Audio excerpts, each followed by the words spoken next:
सड़कों पर हंगामा, हुड़दंग, विध्वंस, डिस्ट्रैक्शन, गाली गलौज करने से देश आगे नहीं बढ़ेगा।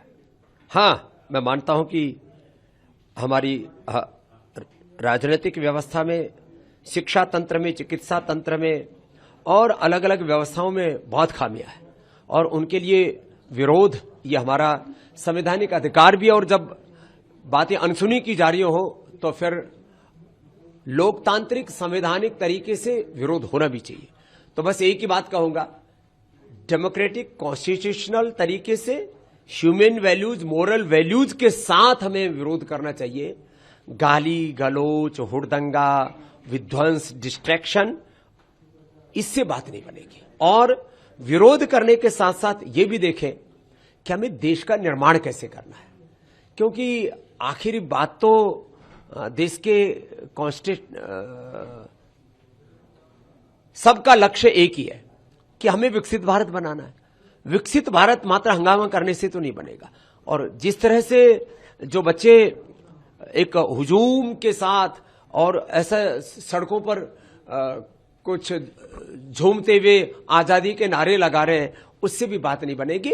आपको अपने आप को इतना काबिल बनाना पड़ेगा कि आप भी अपने देश के लिए कुछ योगदान कर सके और शासन तंत्र को भी जवाबदेह बना सके। उसके लिए आप जरूरत पड़ने पर कभी कभी ऐसा विद्रोह और बगावत नहीं, बल्कि अहिंसात्मक लोकतांत्रिक संवैधानिक मूल्यों के साथ आंदोलन भी जरूरी है। लेकिन उन छात्र नेताओं की तरफ से जो बातें कही जा रही है कि हमने सरकार पे दबाव बनाया और इसलिए हम उस प्रयोजन में सफल हुए, जो मांग थी खासतौर पर इस्तीफे की जो बात कही जा रही है। अच्छा, एक मैं छोटा सा प्रश्न पूछता हूं, शिक्षा मंत्री के इस्तीफा देने से कौन सा भूचाल आ जाएगा शिक्षा व्यवस्था में, या कौन सा परिवर्तन आ जाएगा? परिवर्तन तो छात्रों के पुरुषार्थ से आएगा, परिवर्तन तो नीतियों से आएगा।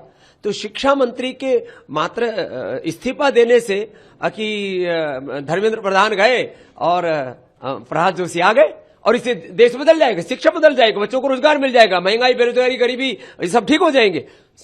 हाँ, सरकार जवाबदेह होनी चाहिए, ये मैं मानता हूं, लेकिन परिवर्तन केवल एक व्यक्ति के परिवर्तन से नहीं हो जाएगा। व्यवस्था परिवर्तन जरूरी है और उसमें अपना पुरुषार्थ भी जरूरी है। प्रधानमंत्री जी की अपील का आपने जिक्र किया और आपने एक तरह से हुनरबाज होने की भी बात कही, जो कल प्रधानमंत्री ने वीडियो जारी करके कहा कि जो भी गाली गलौज, जो भी बातें हुई, मैं उसे माफ करता हूं। और आपने आज जो एक तरह से हुनरमंद बच्चों को बनाने के लक्ष्य लेकर जो आप चले, उन दोनों को कैसे देखते हैं?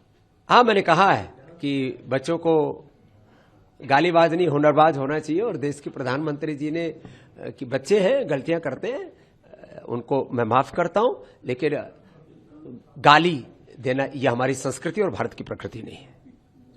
अंतिम सवाल स्वामी जी, क्योंकि आप भी देश में भगवा के एक तरह से प्रतीक है, कल हमें संसद में जो दिखा, पप्पू यादव बैठ के वहां पे एक तरह से जो राम मंदिर का जो मामला था उसे लेकर उठा रहे थे। भगवा का अपमान न सड़क पर होना चाहिए न संसद में होना चाहिए। हम अपनी सांस्कृतिक विरासत को सभी प्रकार से सम्मान दें, यह हमारा संवैधानिक और हमारा सनातनिक उत्तरदायित्व है।